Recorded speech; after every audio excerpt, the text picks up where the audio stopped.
Soro, je suis directeur général de l'organisation numérique au ministère de la technologie et de l'information. Et je suis par ailleurs coordonnateur adjoint de l'atelier régional sur l'intelligence artificielle. Comme vous le savez, cet atelier a pour objet de discuter des défis et des opportunités pour l'intelligence artificielle. Sauf que pour pouvoir implémenter l'intelligence artificielle dans un environnement, c'est-à-dire dans un sous-région, il est important d'avoir certains prérequis. Parce que l'intelligence artificielle nécessite qu'on puisse au préalable réaliser un certain nombre de choses.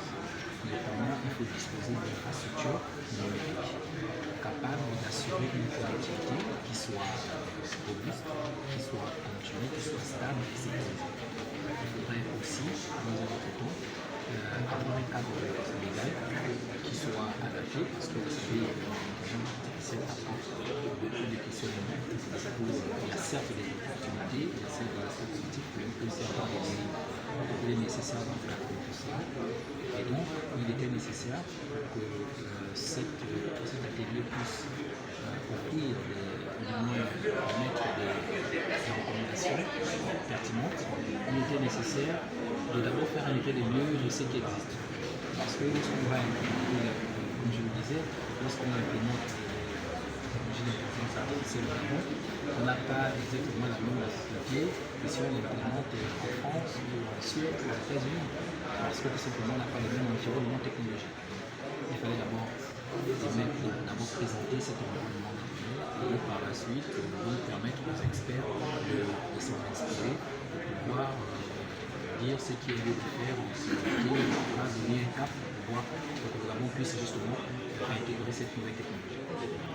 Donc je pense qu'aujourd'hui, l'IA peut commencer d'ailleurs, l'IA est déjà exceptionnelle, c'est-à-dire qu'on l'utilise déjà, c'est-à-dire qu'il y a des services qui existent et qui s'appuient déjà sur l'IA. Et c'est des fois des services qui ne sont pas forcément, on va dire, au Gabon, mais connus pour lesquels nous sommes connus comme des usagers. En fait, l'enjeu ici, c'est de dire que, je voudrais dire une chose. Dans le secteur des nouvelles technologies, lorsque vous utilisez un service et que vous avez le sentiment que ce service est gratuit, c'est qu'en réalité, vous n'êtes pas le client, vous êtes le produit. C'est ce qui se passe par exemple quand vous avez Facebook et Google, c'est-à-dire que vous avez le sentiment que Facebook est gratuit, mais en réalité, c'est parce que vous n'êtes pas le client de Facebook, vous êtes son produit. Parce que Facebook a besoin d'avoir un maximum d'abonnés, des milliards d'abonnés, et après va vendre son service à des annonceurs. Et lorsqu'un annonceur dit, Facebook dit, moi, si vous voulez faire la publicité, moi j'ai 1 milliard de personnes, si vous me donnez tout de suite, je publie votre publicité, votre annonce, mais il y a 1 milliard de personnes qui vont pouvoir voir votre annonce. Et donc, ils sont payés pour ça. Donc ça veut dire que vous qui êtes la produit de Facebook, vous êtes le produit qu'on vend. Donc il faudrait comprendre que l'intelligence artificielle, ça va être une chose. Il est important que nous puissions faire des optimisations de notre intelligence artificielle pour notre intérêt, que d'être uniquement des simples utilisateurs, de simples produits. Parce que si nous ne faisons rien, eh bien, les autres pays, ils vont développer des applications, ils vont développer des choses, mais ils vont nous vendre. Et on ne sera que des consommateurs. Ne vous inquiétez pas, avec vos smartphones ici, vous allez pouvoir être capable de pouvoir consommer, mais il est important que nous-mêmes puissions réaliser des innovations qui correspondent à notre pays, parce que nous avons tout simplement de la ressource qui est capable de le faire. Donc c'est pour ça que nous voulons pour cette fois quand même prendre les taureaux par les cornes pour pouvoir réfléchir dessus et avoir une stratégie qui puisse quand même permettre à notre pays et à la sous-région de tirer le meilleur parti de cette technologie. Il dit que voilà, il s'adapte, il est évolutif. C'est-à-dire que nous avons aujourd'hui un certain nombre de textes de loi qui ont été adoptés, qui sont des textes importants, notamment peut-être qui régissent notre secteur. Nous avons récemment adopté le texte. Le Gabon a récemment adopté le texte sur la cybersécurité, Nous avons adopté un texte sur les données à caractère personnel. Nous avons adopté un texte sur les transactions électroniques. Vous voyez bien que c'est les textes fondamentaux qui permettent justement de régler cette transformation numérique. Après, naturellement, derrière, il faudrait qu'on puisse aussi avoir des textes d'application. D'accord? Mais n'oubliez jamais une chose, c'est que la technologie est toujours en avance par rapport au texte. C'est-à-dire d'abord, la technologie arrive toujours et après, les autorités, les gouvernants essaient d'encadrer. Parce qu'aujourd'hui, par exemple, nous avons l'intelligence artificielle, il y a des technologies qui sont dans les centres de recherche, qui sont travailler sur la technologie de demain. Et vous n'allez pas mettre, par exemple, un texte de loi aujourd'hui, c'est quelque chose qui est un peu dans un laboratoire. Mais lorsqu'il sera mis en service, évidemment, on va regarder si ce qui existe arrive à l'encadrer et si ce n'est pas le cas, il faudra adapter les textes. Donc, en ce qui concerne le Gabon, nous avons déjà fait un certain nombre de choses qui peuvent nous permettre de commencer justement à réaliser cette transition, mais naturellement il va falloir encore rédiger d'autres, adopter un certain nombre d'autres artificiels. Donc notre projet vise spécifiquement à installer 4 mini-laboratoires au sein de 4 établissements qu'on a identifiés sur le territoire national. Il s'agit du lycée national Léomba, ici à Libreville, le lycée Nelson Mandela, sur Port-Gentil, le lycée Raponda Walker et à Makoko, le lycée Alexandre Samba.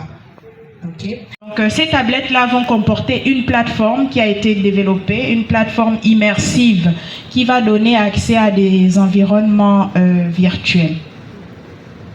Voilà. Donc, à ce jour, le projet Minilab, c'est plus de 50 visites sur notre plateforme. C'est 4 sites audités. Parce que avant l'installation de ces mini-labs, nous avons veillé à réaliser un audit de ces sites pour se rendre compte qu'en fait, ces sites soient propices ou pas pour accueillir les mini-labs.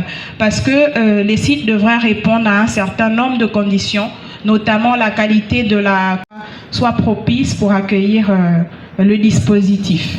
Okay. Donc aujourd'hui, la plateforme, elle est finalisée à 90%. Je parle sous le contrôle de Madame Valérie qui va vous présenter les environnements qui ont été développés dans le cadre du projet. Donc comme on vous disait, aujourd'hui, notre projet, c'est vraiment comment aujourd'hui les nouvelles technologies pourraient servir pour promouvoir l'art et la culture gabonaise. Nous avons collaboré sur ce projet avec le Musée national du Gabon.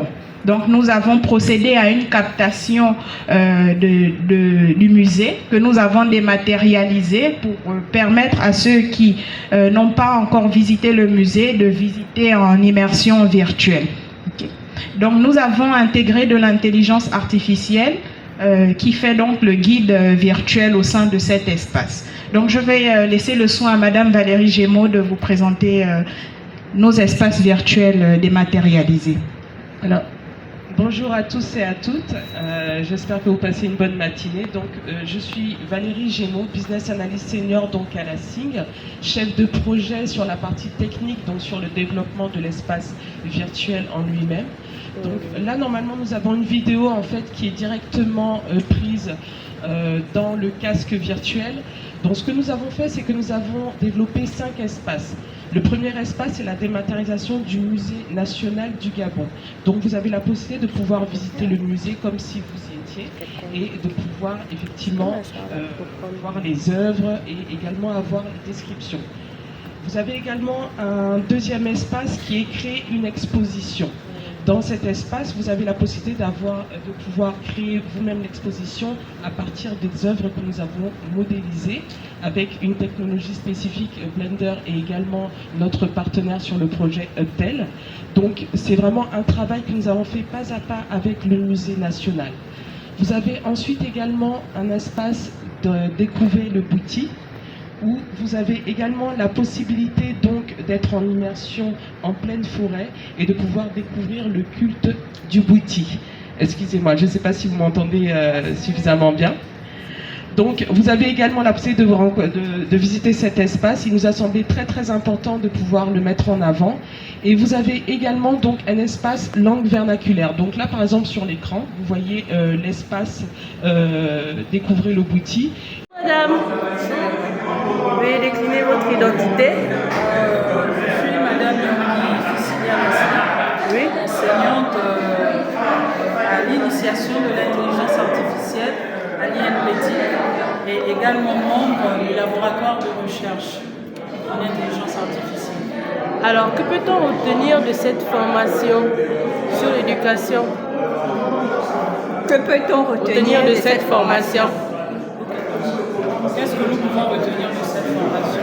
Qu'elle est plus que bénéfique, parce qu'il était temps que le Gabon, sinon l'État prenne les initiatives de faire la promotion de cette nouvelle technologie.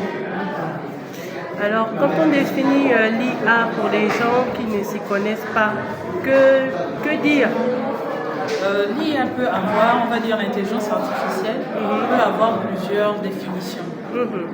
Mais de manière simple, on peut voir l'IA comme étant une fonction qui est là pour répondre, sinon résoudre un problème observé. Quel est l'impact de l'IA sur l'éducation? L'impact de l'IA sur l'éducation, pour ma part, je dirais qu'elle est plus que bénéfique. Bénéfique pourquoi? Parce qu'aujourd'hui, nous pouvons, on va dire, si on prend le contexte même du Gabon, toutes les localités ne sont pas forcément couvertes n'ont pas forcément accès à Internet. Et avec l'intelligence artificielle, il y a la possibilité d'implémenter des applications justement aussi performantes que si on était face à un réseau Internet. Donc nous pouvons toujours... L'IA, l'impact que l'IA peut avoir dans l'éducation, pour ma part, parce que là je prends la casquette de l'enseignant. Pour ma part, je dirais qu'elle sera plus que bénéfique, non seulement pour les encadreurs, mais également pour les élèves, pour les étudiants.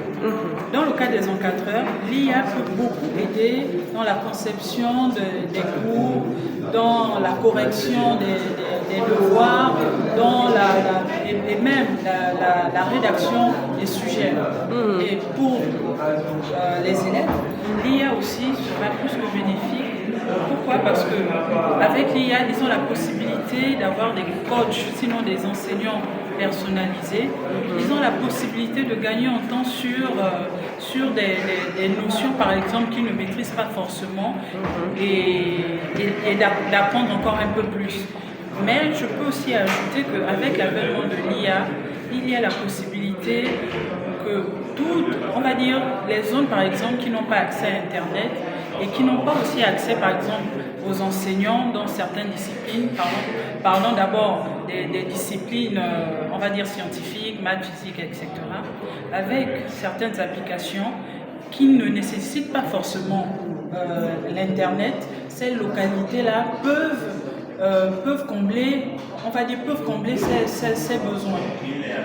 Ok, qu'en est-il, que préconisez-vous par rapport à ceux-là qui ne connaissent rien, même de l'outil informatique, pour pouvoir arriver à l'IA?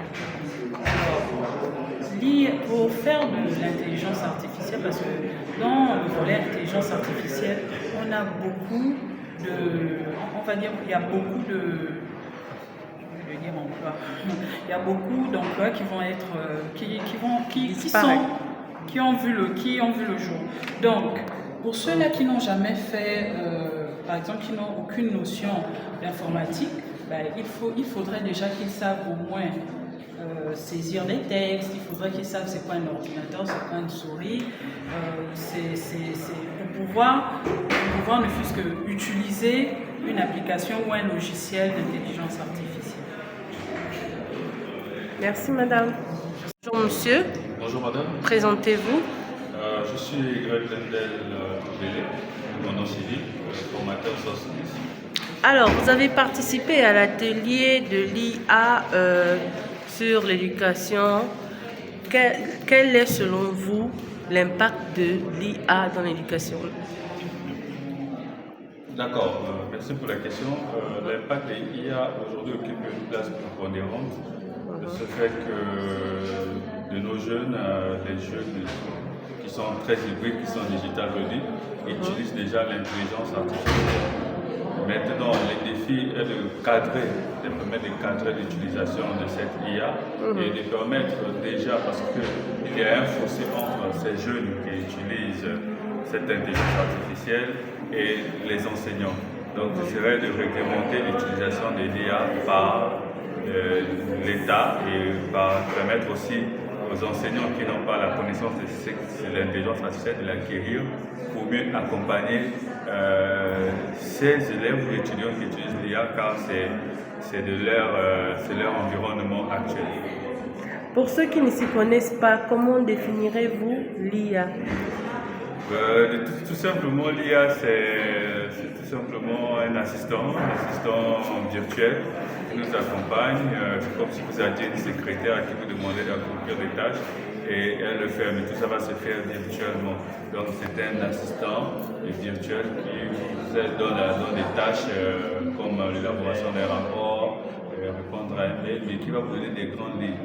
Je tiens à comprendre que pour utiliser l'IA, il faut aussi avoir des prérequis pour éviter toute forme de plagiat. Donc c'est important d'avoir des prérequis. Par exemple, si c'est dans la formation, si c'est dans le droit, c'est important d'avoir des prérequis. Sinon, compter à 100% sur l'IA, pour ne pas parler que de ChatGPT, ce serait un peu rédhibitoire pour certaines personnes.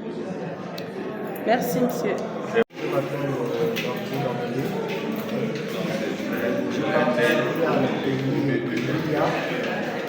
Je participe à l'atelier de l'IA, j'ai trouvé très important et pertinente le défi dans cet atelier, j'ai retenu plusieurs aspects liés à l'éducation et le fait de maximiser grâce à l'IA, faciliter aussi l'apprentissage et maximiser dans l'éducation, que ce soit des enfants ou des personnes âgées. Cette vie informatique qui a plusieurs aspects et qui évolue car l'IA est en perspective d'évolution dans le monde. Et j'encourage tout le monde à prendre part à ces ateliers pour renforcer déjà leurs connaissances et s'imprégner de l'évolution dans le monde concernant l'IA. Une technologie qui est en train de transformer notre monde à un rythme sans précédent. Si nous ne faisons pas attention, le train, nous allons le louper. Je voudrais remercier au nom du ministre de l'économie numérique et des nouvelles technologies de l'information chacun d'entre vous pour votre participation active et votre contribution efficace. Le Gabon, en organisant cet événement, a démontré sa volonté de se positionner parmi les leaders en matière de transformation numérique en Afrique, et ce, conformément à la clairvoyance des plus hautes autorités de ce pays, en tête desquelles le général de brigade Exploteur Oligui Nguema, président de la transition, chef de l'État, qui, depuis la transition, ne ménage aucun effort pour améliorer les conditions de vie de nos concitoyens.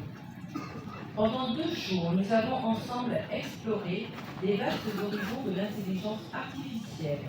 Cet exercice nous a permis de prendre connaissance à la fois des défis à relever et des opportunités qu'elle offre à notre continent. Nous avons discuté entre autres des enjeux éthiques et déontologiques, des questions de gouvernance, des politiques de développement, de compétences et des infrastructures. En un mot, les apports des nombreux panélistes et autres intervenants nous ont permis de cerner le vaste potentiel de l'intelligence artificielle qu'elle met à la disposition de notre pays dans la recherche de solutions aux problèmes les plus pressants auxquels le continent tout entier est confronté, notamment dans le domaine de la santé, de l'agriculture, de l'éducation, de la formation, mais également le champ du développement économique. Mesdames et messieurs, l'Afrique, et notamment la sous-région d'Afrique centrale, part d'un certain retard en matière d'adoption de l'intelligence artificielle en raison du manque d'accès aux infrastructures de qualité, mais également d'un déficit en matière de compétences spécialisées. Il est donc fondamental que nous investissions massivement dans la formation, dans la recherche, afin de doter nos jeunes générations d'outils nécessaires à la prise en main des opportunités découlant de l'intelligence artificielle. Plusieurs défis sont effectivement un peu relevés, notamment le défi de la formation, le défi de l'éthique et de la déontologie, le défi de l'inclusion, mais surtout nous avons en termes d'opportunités à participer à l'accélération du développement économique en optimisant les processus industriels, en favorisant l'innovation et en créant de nouveaux services. Nous devons également améliorer la qualité de vie de nos populations grâce à des applications, notamment comme on l'a vu aujourd'hui, dans le domaine de la santé, de l'éducation, de l'agriculture et bien d'autres domaines comme l'environnement. Nous devons également renforcer notre souveraineté numérique en développant nos propres compétences et en maîtrisant les technologies clés. Les gouvernements, le secteur privé, les universités, la société civile et les organisations internationales doivent travailler ensemble de manière inclusive pour développer les politiques publiques claires et favorables à l'intelligence artificielle, doivent également investir massivement dans la recherche et l'innovation, renforcer les capacités en matière de données de l'intelligence artificielle, promouvoir l'éthique et la responsabilité dans le développement de l'intelligence artificielle. Pour relever ces défis et saisir les opportunités, le Gabon s'engage à mettre en place une stratégie nationale de l'intelligence artificielle pour laquelle nos partenaires sont prêts à nous accompagner, à poursuivre le déploiement du programme Gabon Digital dont le lancement a été fait il y a un mois, à soutenir la recherche et l'innovation, mais également à développer des partenariats stratégiques avec les acteurs internationaux, les universités, les entreprises et la société civile.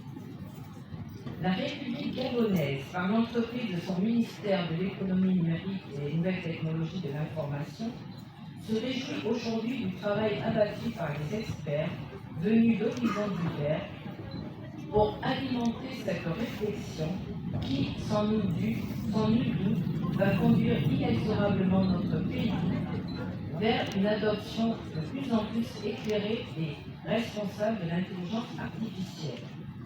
Le choix pour le Gabon d'adopter l'usage de l'intelligence artificielle viserait vraisemblablement à stimuler l'innovation et la créativité dans un écosystème numérique gabonais en pleine mutation vers la diversification de notre économie.